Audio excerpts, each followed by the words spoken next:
I'm Joe Manavalan, one of the three co-founders of Licious.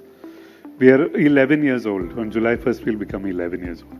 We are now 6,500 employees, cover 23 cities. I don't want to talk about the money bit, because always startups is associated with money. Nobody talks about the work behind and how hard we have to, pursue to get success. 2021, that was 5 years ago, we were valued at $1.6 billion. And that was after 6 years of work. One thing I really liked about what the doctor said was that in India, we should make sure that we do not copy what is happening in the West. We should not copy at all. So when we started Licious, there was nobody who was doing this. Nobody even wanted to do. So in the West, for example, if you go to eat a meal in the West, the center of your plate is meat or fish. On the side, you'll have your pasta and your vegetables. In India, it's the other way around. In the center of the plate, it is rice or roti, and on the side, you'll have your vegetables and your meat. So the size of your pie is very small, actually. So I think, and the West is already solved for it. They went frozen. In India, we don't like frozen. For us, frozen means something which is old. Nobody has any clue when this damn thing was made. And we have the live market. You go to the market to buy meat or fish. There was one guy we had interviewed. We asked him, how do you know whether the chicken is sick or not? He said, no, I will make sure that the chicken jumps up before I buy it. This is the sort of imaginary, you have a lot, the men are the one who go and buy meat or fish every day. It's not the women. The markets are so dirty. I think it's only men who have got the guts to go there and see all the blood and the gore, So somehow the men have twisted the story around that only they know about meat. They know whether the chicken is sick or not, whether the fish was caught yesterday in the sea. They have no clue when the trawler goes out into the sea, it might come back after a month. They have absolutely no clue. And then they look at the eyes and the gills and they'll press the skin and they'll say this fish is fresh. So we come into a market where the lady of the house is the one who's going to cook what this man has bought. And when it comes on the table, if the meat is good, everyone will praise the husband. Oh, today's meat was good. Or today's fish was fresh. Nobody talks about the one who cooks the food, So for us, it's a dilemma. Who is our target person, Is it the woman who's making the food or is it the guy who's going to the market and thumping his chest, So these were the issues that we had in the beginning. So we knew that we are not going to do frozen for sure because that would restrict our market. We can't do this, cutting the chicken and running to somebody's house to deliver. So there was a thought initially when we looked at the butchers, their hygiene levels, and this one was very difficult for us to work with. And we wanted to scale. We wanted to be across the country. We wanted to be in Tier 1, Tier 2, all the cities, So very difficult to control quality in that. So then we decided, let's do this one. So a little bit of my background. I'm feeling quite at home over here because my daddy was in CFTRI way back in 1952. Don't ask me, I have no clue what he was doing in CFTRI because at the end he landed up in NAL next door as an aeronautical scientist.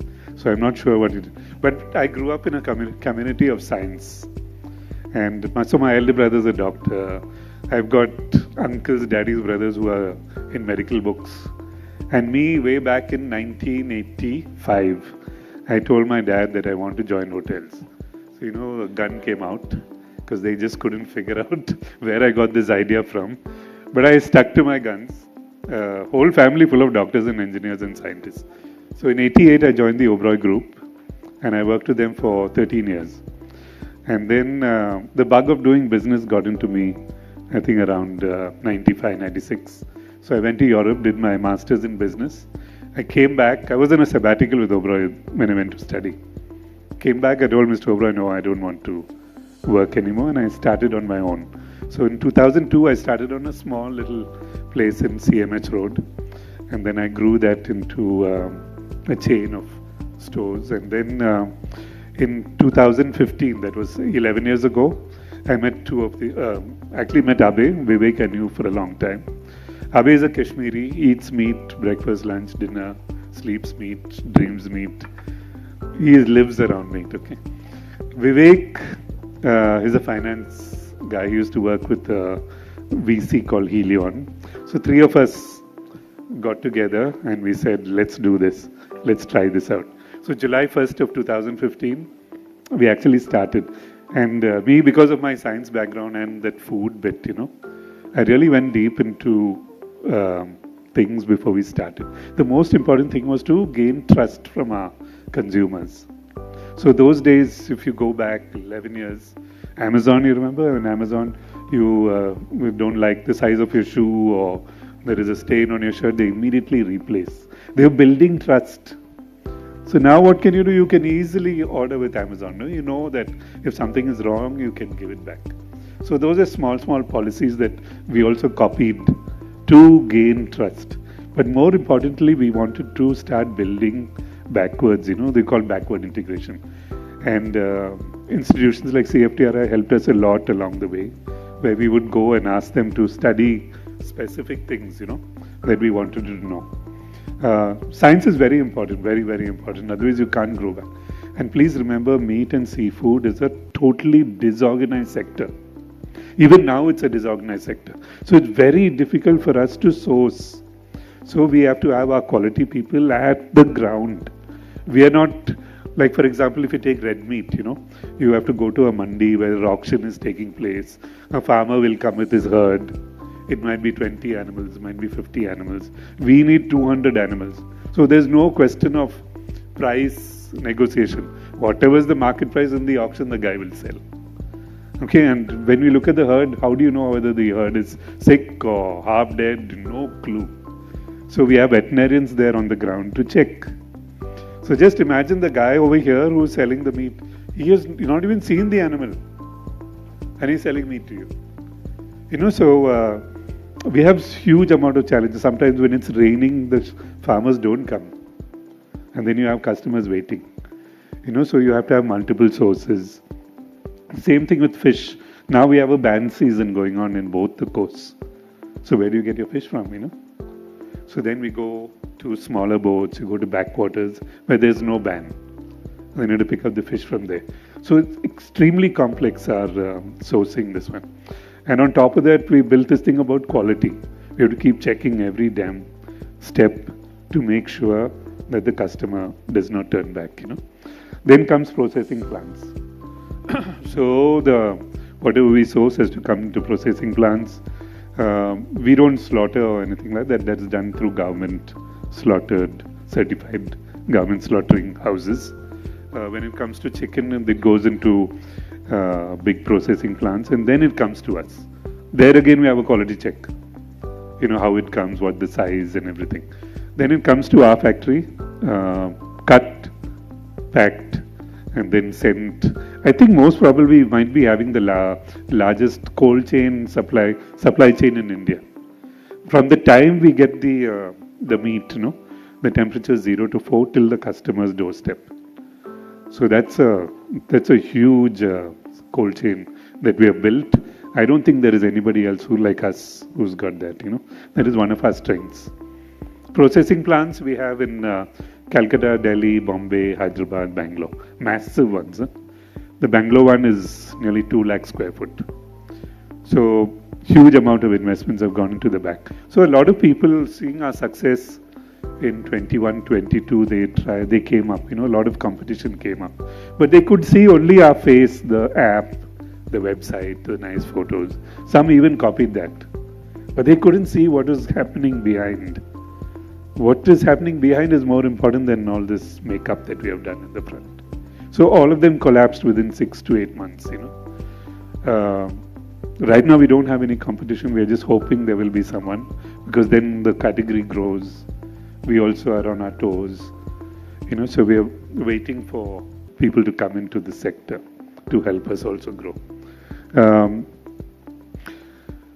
Challenges wise, when it comes to workforce, the butchers, nobody wants to marry a butcher.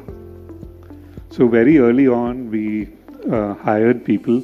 First of all, we changed their designation. We call them meat technicians. We taught them the basics of meat. Would take them on field visits so that their knowledge would, expand. Honestly, I don't think they are called butchers anymore. At least the guys who work with us. And you can see a lot of them when they get married. They come to us and they thank us. It is a life which has completely changed for them.